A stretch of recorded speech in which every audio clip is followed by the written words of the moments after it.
American Pie Podcast.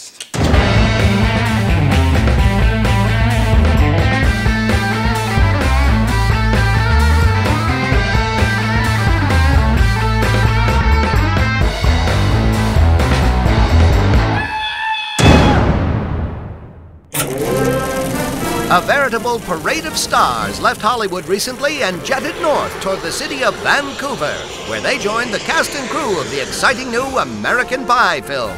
Why, here's screen star C. Thomas Howell carefully crafting and shaping each and every one of his lines until he reaches perfection. Bear with me.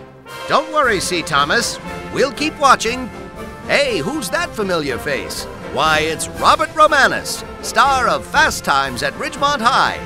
Any advice for our cameraman as you chat with producer Mike Elliott and director John Putch? Remember to keep your knees bent. It'll make you shoot a lot longer. This familiar face is none other than Screech from Saved by the Bell, otherwise known as Dustin Diamond. Let's check in and see how our friend C. Thomas Howell is getting on with his scene. It's coming. My goodness, isn't that Steve Railsback, star of Stuntman and Helter Skelter? Here's the lovely Rosanna Arquette in full HD, working on a comedy bit with film director John Putch. Everybody on set is crazy about Rosanna, even Bug Hall, who plays her son. Is it wrong that I'm attracted to my mom?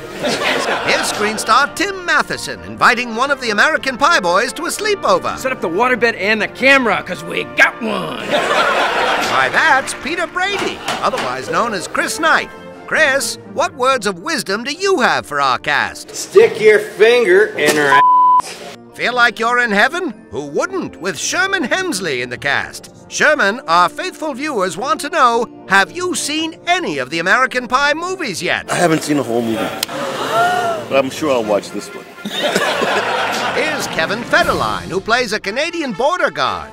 Ironic, considering how he was detained by real Canadian border guards as he entered the country. I thought you guys were playing a joke on me. And this internet sensation is none other than Carrie Keagan. Carrie's admiring some of Bug Hall's, work. Mike! I just got an email from Curtis Armstrong. It says, John, I'm looking forward to it. See you in Vancouver. Of course, John Putch and Mike Elliott are getting all heffed up about the very same Curtis Armstrong who we know as Booger from Revenge of the Nerds. Say, isn't that Rock of Love's Bret Michaels? What advice can you give our cast, Bret? Don't ever put peanut butter on your weenie around a dog. And what American Pie film would ever be complete without the one, the only, Eugene Levy? This is not a sex manual. Before we go, let's check in one more time with our friend C. Thomas Howell. Can you run out of tape?